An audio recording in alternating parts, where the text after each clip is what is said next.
안녕하십니까. 고수의 국어 강사 안종민입니다. 자, 이번 시간은 수능특강문학 129페이지의 강도 몽유록이라는 작품을 해설 강의하겠습니다. 먼저 제목을 보겠습니다. 제목에 강도 몽유록이라고 되어 있는데요. 강도는 우리 경기도 강화군을 말합니다. 우리 강화도라는 섬이죠.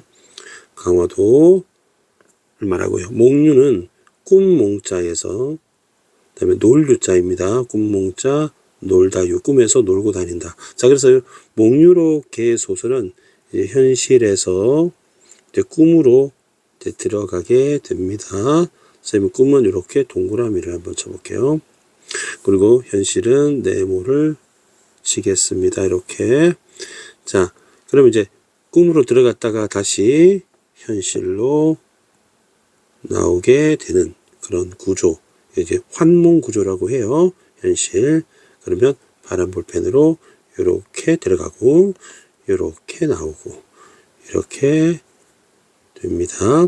내리 들어가는 것을 우리 이 꿈으로 들어간다고 입몽이라고 하고 입몽이라고 하고 입몽. 그다음에 꿈을 깨는 것을 강몽이라고 합니다. 자, 이 구조를 이제 환몽 구조 라고 합니다. 그래서 이 몽유록이라고 이제 끝나는 그런 소설들이 많습니다. 원색 몽유록도 있고. 자, 그리고 보기를 한번 보겠습니다. 자, 4번 보기죠. 이 병자호란 얘기 나왔는데요. 병자호란 때 우리 인조태였어요. 인조태. 조선 중기죠. 그래서 병자호란은 1636년에 일어나서 우리가 이제 피난을 갔다 이런 얘기입니다. 그리고요 여기 보니까 현실 꿈 현실 액자식 구조라고 얘기했고요. 그들과 대화도 나누고 모임을 견문하고 이렇게 나와 있습니다. 그리고 이제 이 작품이 전란 때 조정 지배층의 책임 추궁 비판, 그 다음에 무능하고 부패한 개인 이렇게 얘기하면서 그 다음에 조선의 문제점 진단, 그 다음에 여성들에게 저를 요구된 당대 가치관들 드러남 이런 것들이 특징이 되겠습니다. 이제 본문 보겠습니다.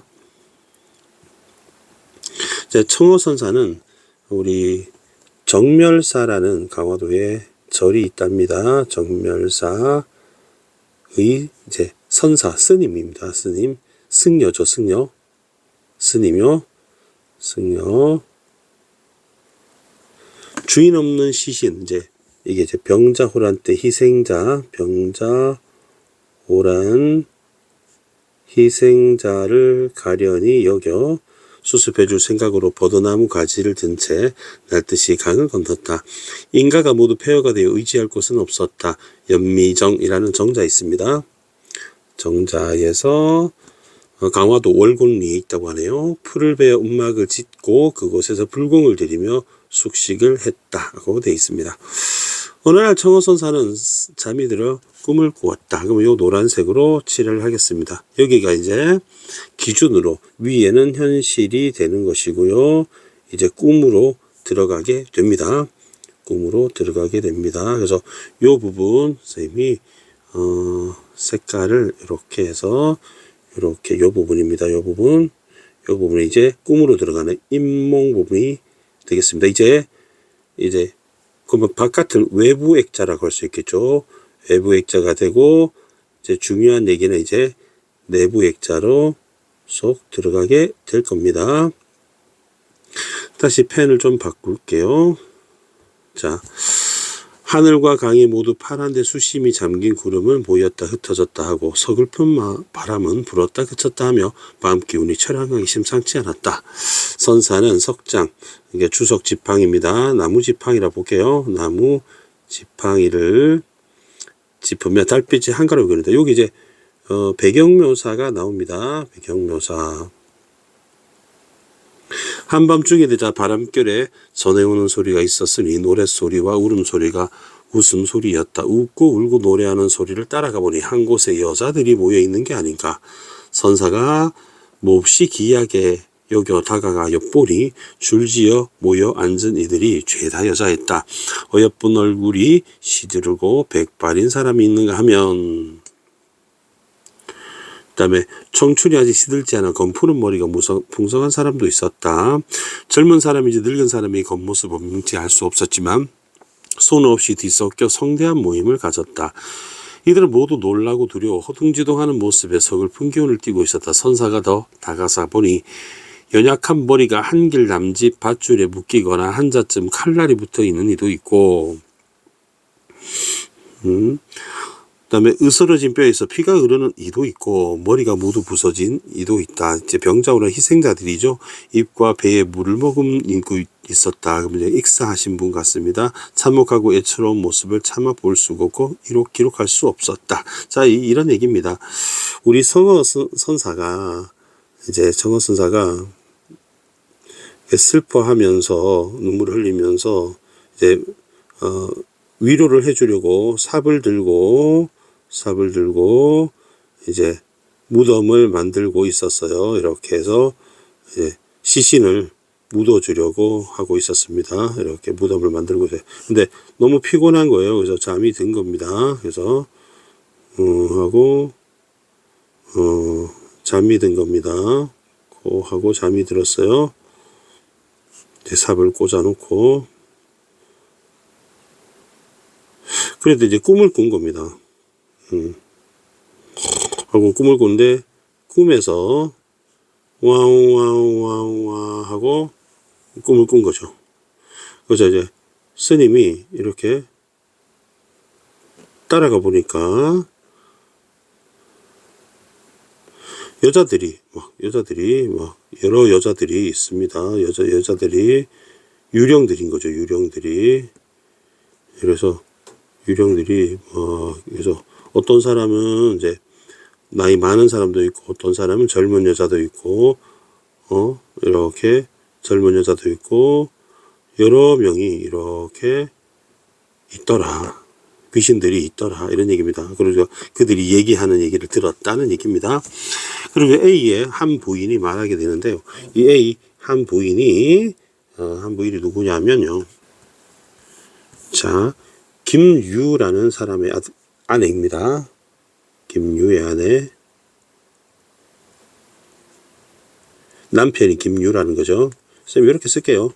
김유, 김류, 그리고 제 아들이 이제 김경징입니다.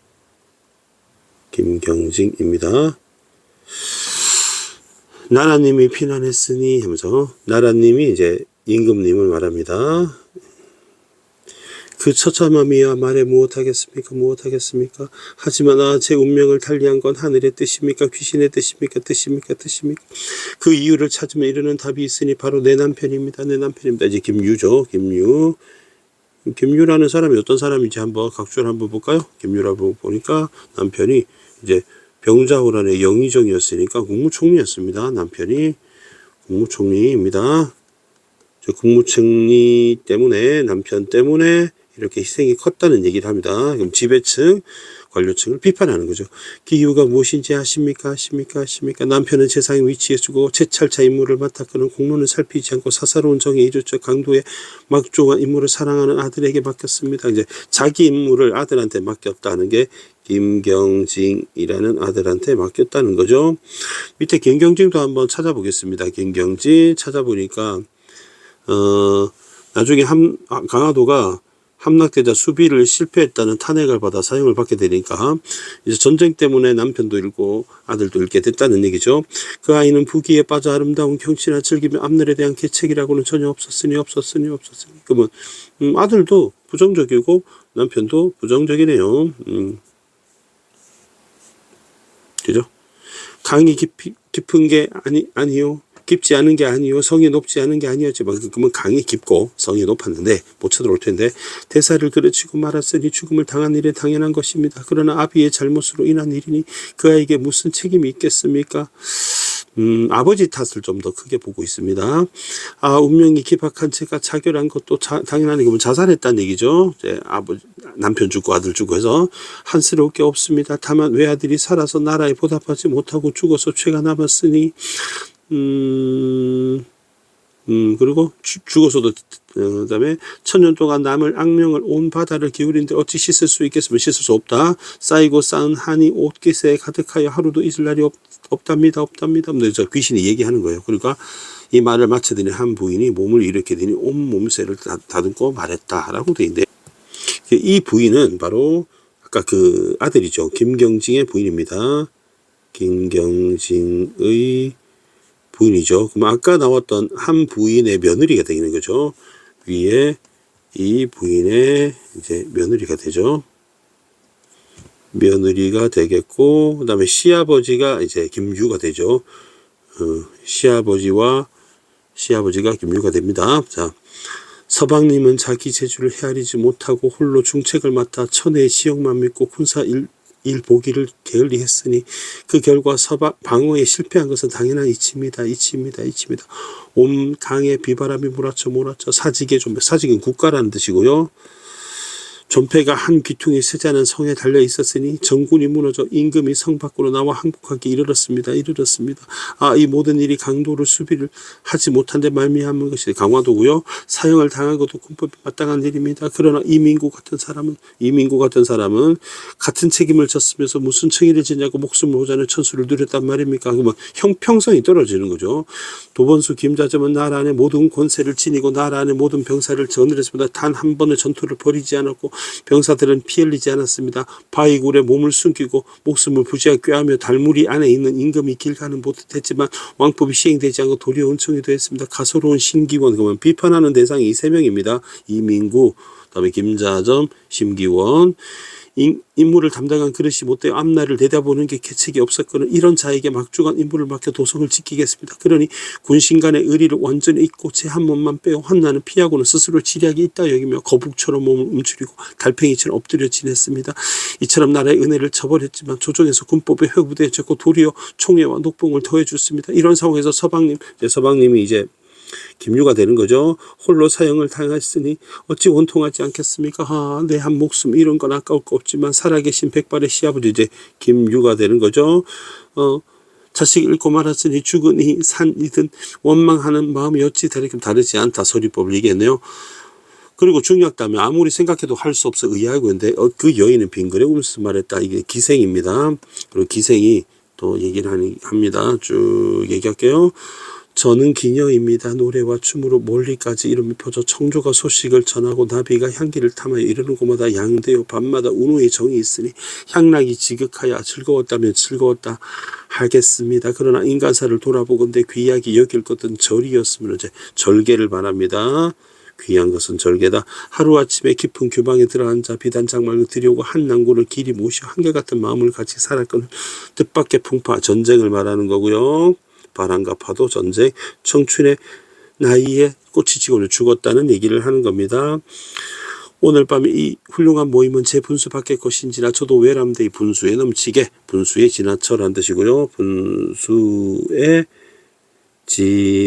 지나치게 곁에서 여러분 절개를 우러르며 아름다운 말씀을 들었습니다. 여러분 높은 절이가 절개입니다. 아름다운 지조는 하늘이 감동할 것이요 사람이 탐복할 것입니다. 그렇다면 죽어도 죽은 것이 아니니 죽어도 죽은 게 아니라는 것은 죽어도 살아있는 것이다. 그죠?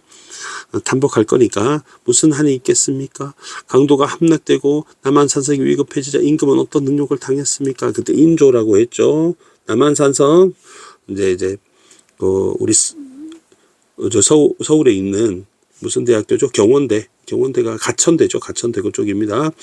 나라의 수치가 이처럼 커졌지만 충성스러운 신하와 의로운 신하는 만에 하나도 없었습니다. 여기 계신 부인들도 여러분 죽음을 택하셨으니 무슨 슬픔이 있겠습니까? 이제 통곡했다. 통곡 소리가 너무 참담해 들을 수가 없었다. 선사는 들길가 숲속에 들어있다. 날이 밝기를 기다려 물러나오는데 문득 깨보니 한바탕 꿈이었다라고 됐으니 이제 바깥으로 나오는 거죠. 그래서 소설이 조금 심플합니다. 그죠?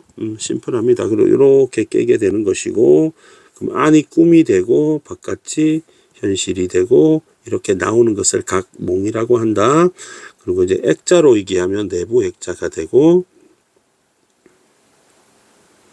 외부 액자가 됩니다. 그래서 이 세 명의 여인, 죽은 여인이 말하는 거 있잖아요. 한 여인, 그다음에 기생, 한 여인. 이게 무슨 말을 하는지만 잘 체크하시면 내신 대비 어렵지 않을 거라고 생각을 합니다. 자, 오늘 강의는 이렇게 마치고요. 출제 가능성은 좀 낮게 봅니다. 다만 내신에서는 그 여인의 세 명이 어떤 말을 했는지 좀 잘 정리하시면 되겠습니다. 그 정도 포인트 잡고요. 오늘 강의는 이걸로 마치겠습니다. 고수의 국은 항상 최선을 다해 강의하겠습니다. 여러분 구독 부탁드립니다. 고맙습니다.